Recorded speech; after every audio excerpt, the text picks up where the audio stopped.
Hello Steelers, and welcome to this very special and exciting, or at least for me anyway, a look at the new Far East Handbook 1941 to 45. This is from Two Fat Lardies and it is for Chain of Command.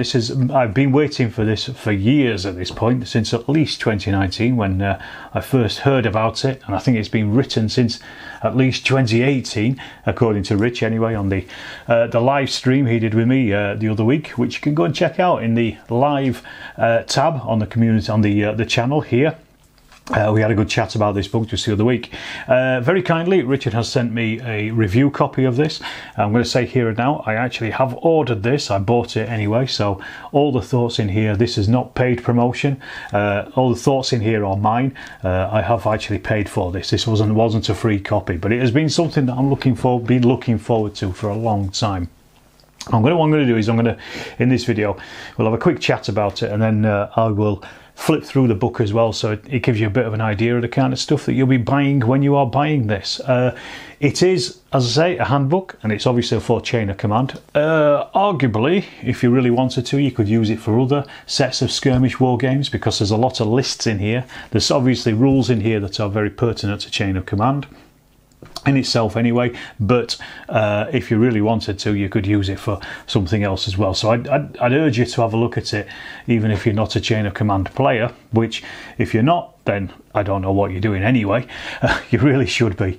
What it does do, this is, well, tentatively this is part one of two books. It was meant to be, originally it was meant to be covering also the Pacific, in inverted commas, because this is called the Far East because it is the British area of influence in that theatre. So really what I mean by that is this is like Malaya, Burma, India, those kind of places, more so than the Pacific theatre of operations, which was largely American.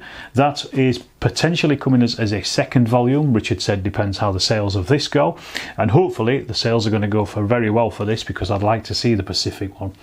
The Pacific side of things is covering, as I say, mostly the Americans, but also some other bits and pieces like the Australian troops that were fighting in those areas, and also includes things like amphibious landings and that kind of stuff.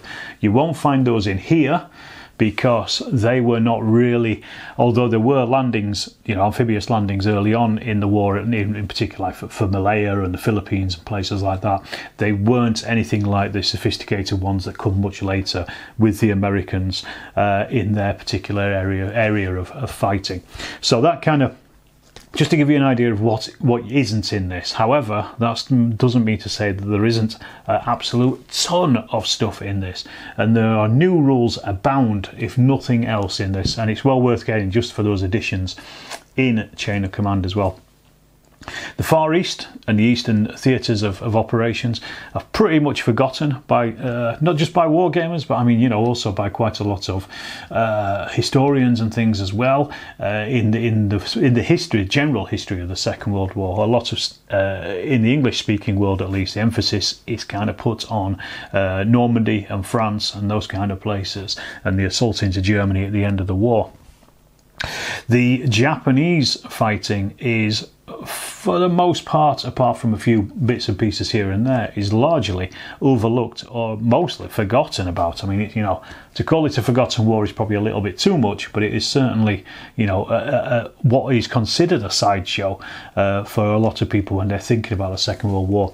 However, as a wargamer, what it does is it offers up a massive opportunity for wargaming a completely new theatre. Really, real new challenges within the game, in particular in Chain of Command. I mean, it's a demanding game anyway, so it's nice to have another layer of demand on top of it. And in that respect, I'm talking in particular about jungle warfare, for example. And in this, there are full rules for jungle, the use of troops in jungle. And there's some really, really nice rules. I'll get to those as we go through this and we look in the book itself anyway. But as I say, that in itself is a massive challenge.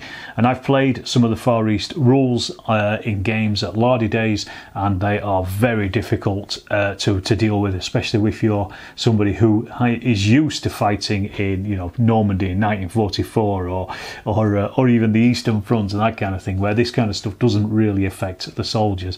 You know, getting hot from heat exhaustion, the jungle basically moving around, that kind of stuff. It's really interesting stuff, and like I say, it is a real challenge, and as much as it was a challenge for the soldiers that were fighting in it as well.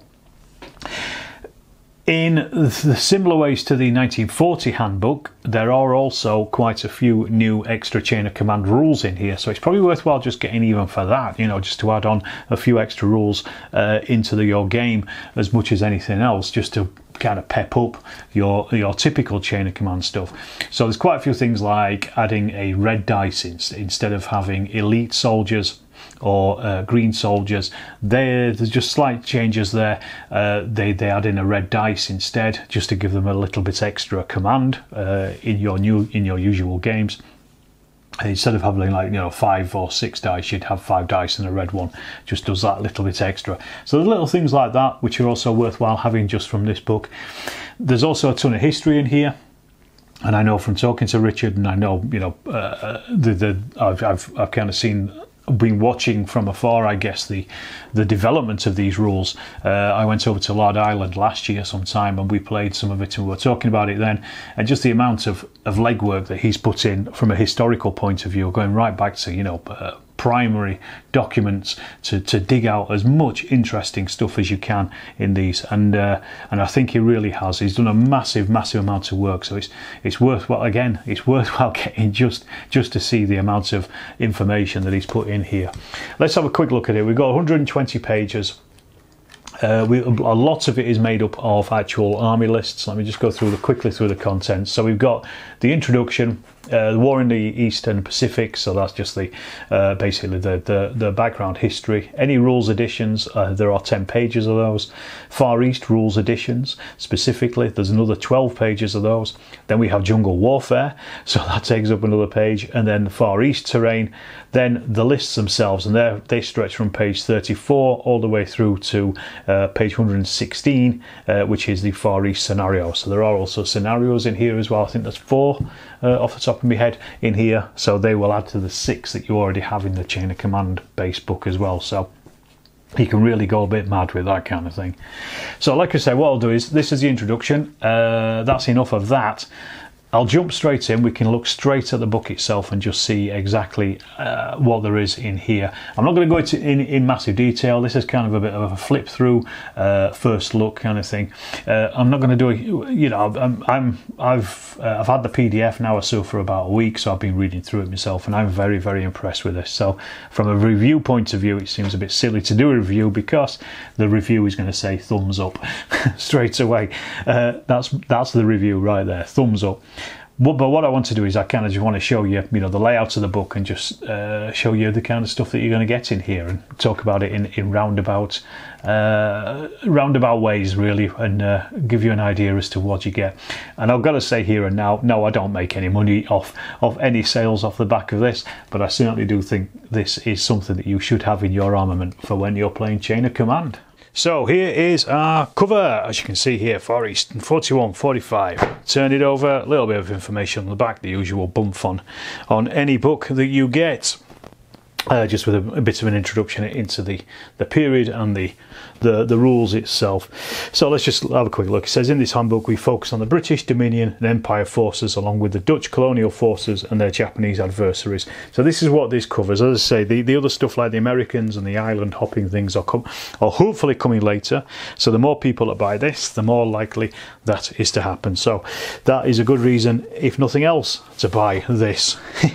Right, so let's have a quick dive in here. So we've got our introduction as usual, this kind of thing, and some interesting, lovely painter figures in here as well. These ones are by Painting Panzers. If you're not a fan or a subscriber of their YouTube channel, then I suggest that you definitely get over there and check out their stuff. They do some really, really good painting. So some of these ones are there. I've recognised some of these from their posts over on Facebook and elsewhere on their YouTube channel as well. So they're definitely worth checking out. But I've already mentioned it, but here's the contents. We've got the introduction, War in the Far East, rules editions, Far East editions, jungle warfare, Far East terrain, using the list, British Empire, Dutch East Indies, the Japanese Empire, and then the Far East scenarios. So again, quite a lot already in there. The War in the Far East and Pacific just covers this particular area of fighting, so it's really talking about melee. Interestingly, the Japanese actions in the Far East mirror quite well the German ones as well in Europe. Really, you know, you kind of have this almost bell curve where they get good, they go really good for a couple of years, and then they hit their apex, and that's it, just completely drop off. And that's literally, you know, what happens in the Far East as much as in the Eastern in Europe as well, in the Western theatre. But good information here, covers some of the major campaigns such as Malaya here, for example. Then we've got stuff like Burma 44, 45, talking a little bit about Chindits and things, you know, the middle of the war where there was a kind of a bit of a grinding war going on between the two. The fact that the Japanese never really changed their tactics to combat the new kind of warfare, as the Allies were learning how to fight in the jungle as much as anything else, you know, which half helped lead to their downfall as much as anything else, really. So again, just to give you a bit of a background there of the theatre itself, and you know, the kind of stuff that you would expect to see in the Far East. Then we have the rules editions, a couple of bits and pieces. Like I said, I'm not going to go into massive detail on these because Richard definitely wants you to buy the rules. So, but there's kind of bits. This is a nice little idea that's coming up here. Is chain of command points. Instead of spending chain of command dice, you are now able in various places to spend chain of command points. So you're not waiting for all 6 to come up. You can spend them before that happens. That's a real nice rule amendment. Be interesting to see what happens with that at some point in the future. And also with force morale as well, we have now variable force morale. So instead of having elite, green and veteran soldiers, there's a little bit more change with the force morale track. A couple of other bits and pieces, unreliable allies, so you can use, some forces can be used in different forces. Support options, for example, but they might be unreliable when they're doing it. And another one is the lines of communication as well, which is also a bit like a jumping off point, but not exactly, whereas it can be cut off and it will affect your soldiers when they're out fighting as well. So that's quite a nice new thing to add in, because of the jungle, the way that it, you know, is difficult to move people around as in conventional warfare, shall we say, in the Western world. So you have to have things like that covered. These are all, you know, typical rules editions, and as I say, all of this stuff can really get added into any chain of command game anywhere elsewhere. Fortifications, because of the system of Japanese fortifications towards the end of the war, at least, there are lots of different rules covering those, and also these are also covered in the Japanese rules as well, specifically for them. Demolitions we get this kind of stuff for blowing up railway bridges, which again was a big point of the campaigns, because, you know, you've got to cross those big old rivers out in the east. And just some extra armor rules as well that we can just chuck in. Some of these, as I say, lots of these are kind of covered in the 1940s handbook, so if you have that, some of this stuff will be covered in there, but some of it is also new as well to cover all of the way through the war. But then we've got the Far East rule editions as well. So a lot of this again is covering stuff like jungle terrain, where you think communication is always going to be a little bit difficult, and you know, this is very specific to this theatre in particular. So when you do have the jungle itself, This is a really nice one, the green jungle dice. So this is when you're firing at people in the jungle. You basically roll an extra dice along with the firing dice that you're firing, and basically depending on what you roll on that green dice, it depends on how much cover they're in, or little, because the jungle is it can be patchy, but it can also be very thick.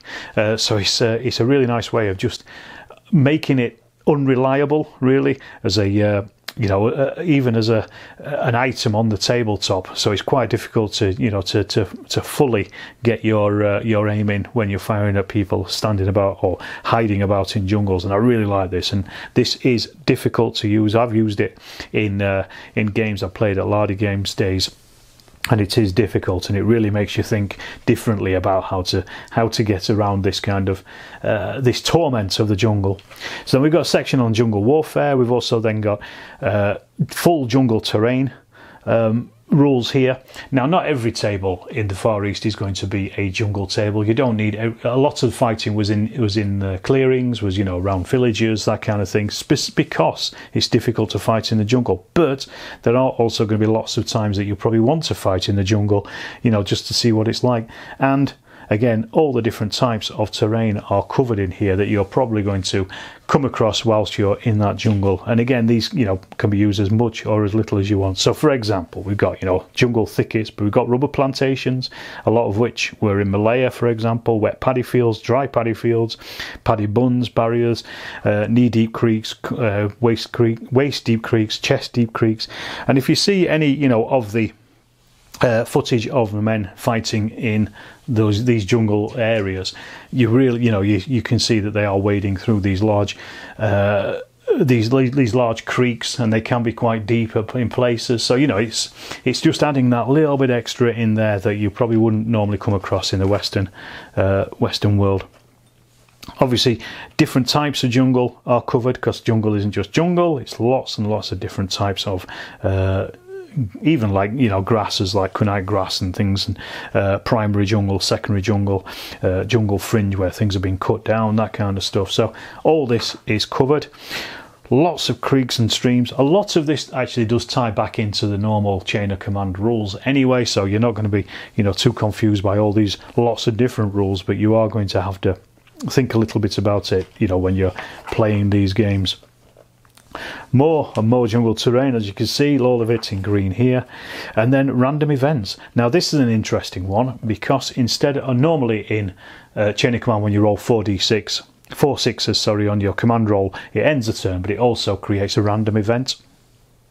There's different ones here. So we have our normal 4 random events. So these ones are similar to the ones you would expect in chain of command, obviously jungle based, or at least Far East based. However, you also have 3 sixes as a random event as well. And for example, here is one of them, damn this heat. So basically it suddenly gets very hot, or the soldiers that are in the jungle are then affected by heat. So that is going to affect them and how fast they can move and what they can actually do. And heat exhaustion comes into it.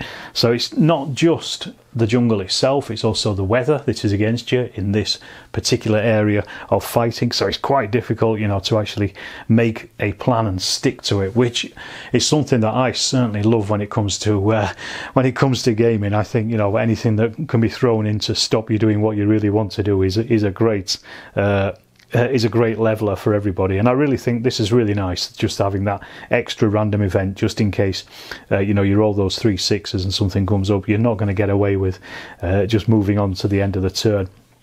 Lovely stuff.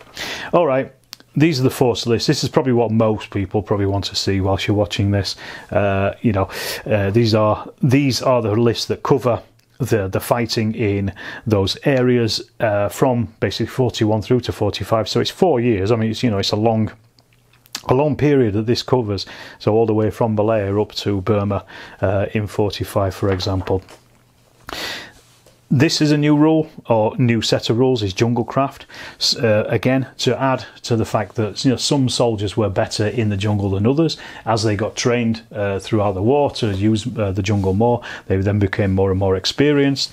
So you can have poor jungle troops, so these will be probably like the Indians early on. They're just lacking training, for example. But then you might go up to experienced jungle troops and jungle warriors, and so these will be like the Indians in 1945, for example. And these just do different things. They're obviously, when they're fighting in the jungle, it's going to be a lot harder for them, whereas the jungle warriors, it's going to be it's still going to be hard, but it's going to be less hard, let's say, because they are more used to it and they've had jungle training, as the Allies did as they went through the war. So we got the British Empire first up. We got our typical British platoon 41 to 42, British garrison platoon 41 42, so that'd be like Hong Kong, for example. We got the Indian Army platoon 41 42. So this is all the early stuff on. Indian milked platoon. So this is where the rapid expansion has come in, and they've got unfamiliar soldiers with unfamiliar NCOs and officers. So they're probably not as good as the other more regular units. The Australian Rifle Platoon, this is 41 42, so this is all early stuff, up to probably and including Singapore, pretty much, that's the big one here. Then we're moving on to Java, 42, the Canadian Infantry Platoon, Hong Kong, for example.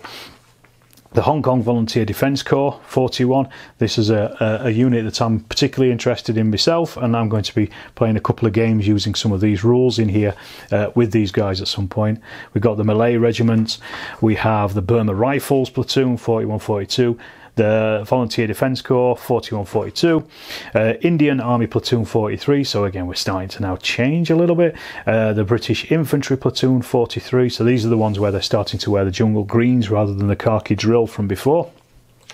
And one interesting thing is as well, it mentions it in the introduction, but some of these lists they've been changed for what is actually available for men or for support at the time when they're in the particular time that they're fighting. So you might something might be a bit cheaper on one list, or it might be more expensive on another list, depending on when it was actually available.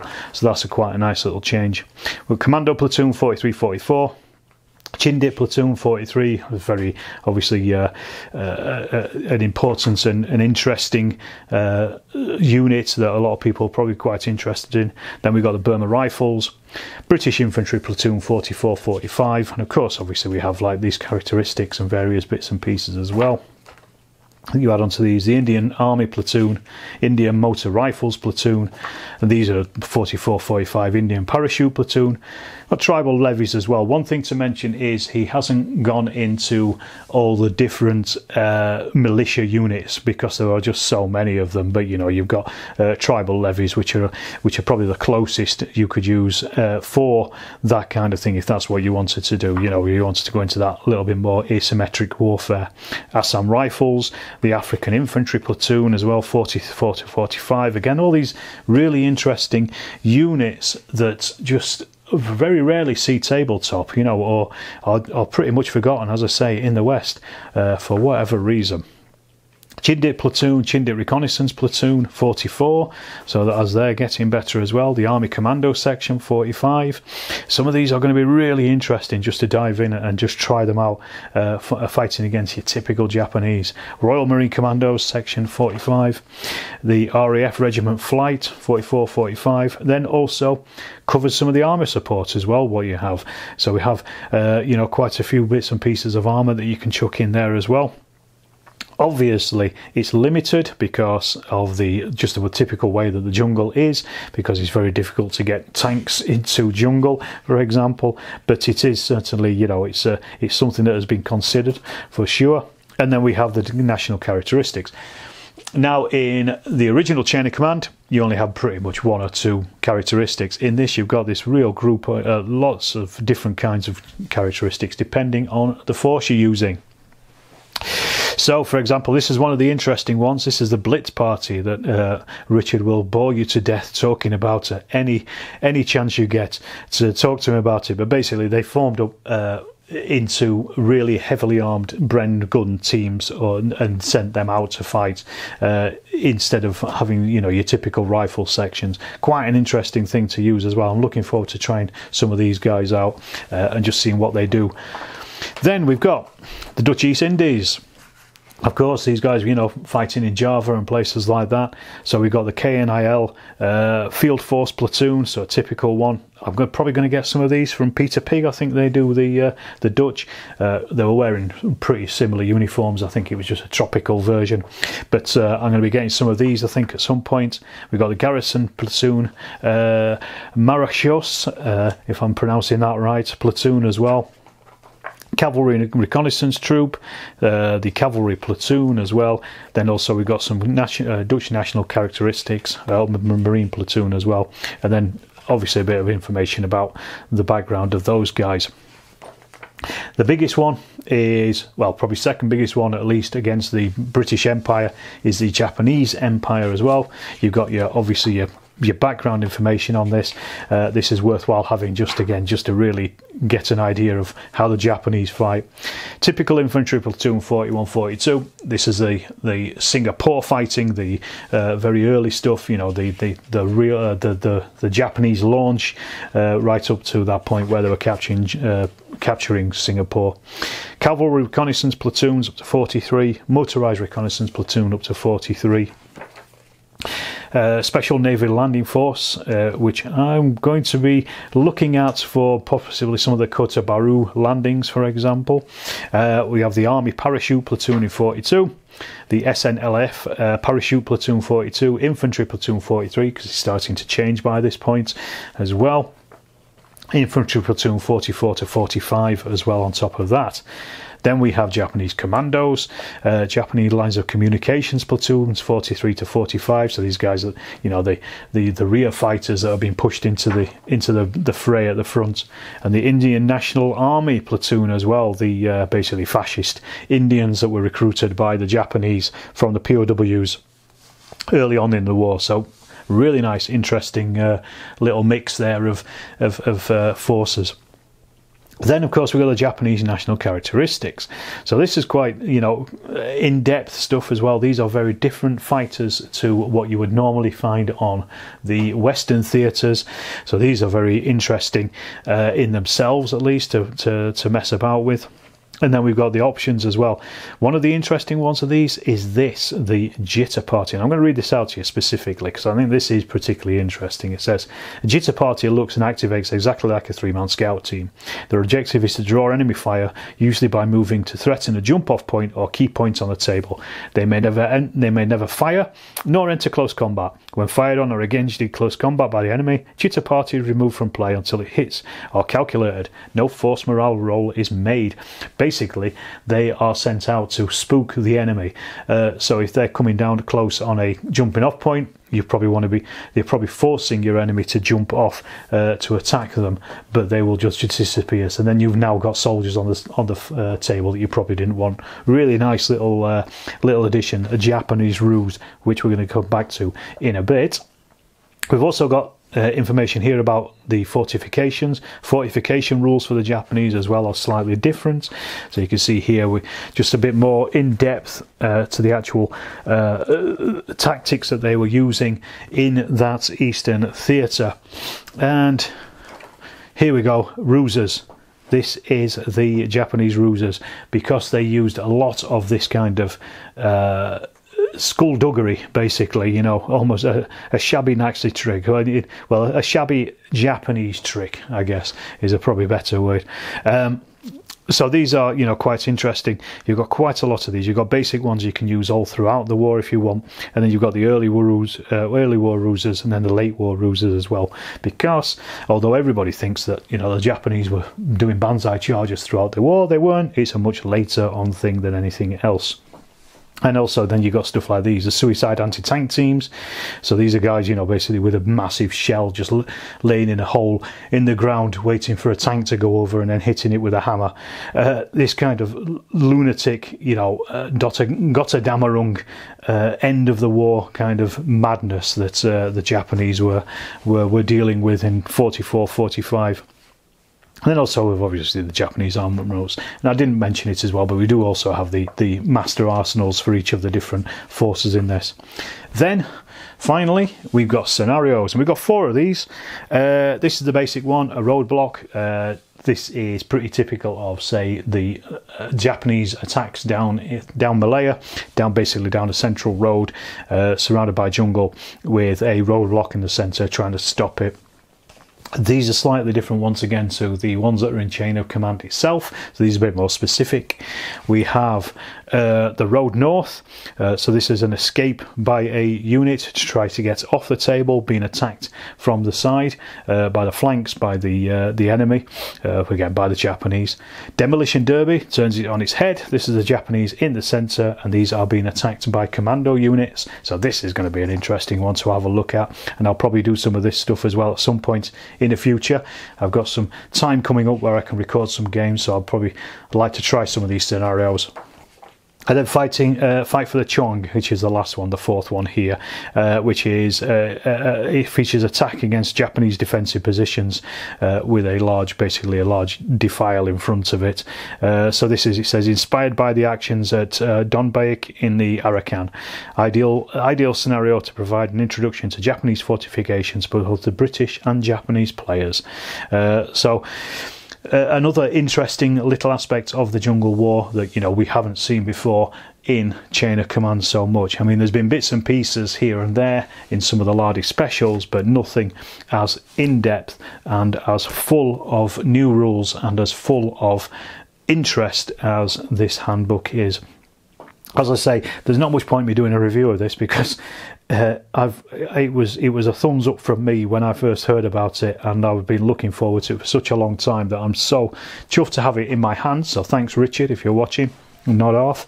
And I just think, you know, this is, if you want something new, you want to try out a new period, you want to try out a new theatre, and you want to be able to add in all those rules that just are going to make things a lot more difficult for everybody on both sides, but a lot more challenging, and you want that challenging game of command and control and the loss of it out in those thick jungle thickets, then I think this is definitely right up your street. I will put a link down below for buying a copy of this. I think at the moment it's currently on pre-sale as I record this, but it will soon go off and it will be back up. So I'll just put a link to the Two Fat Lardies Chain of Command page so you can find it on there.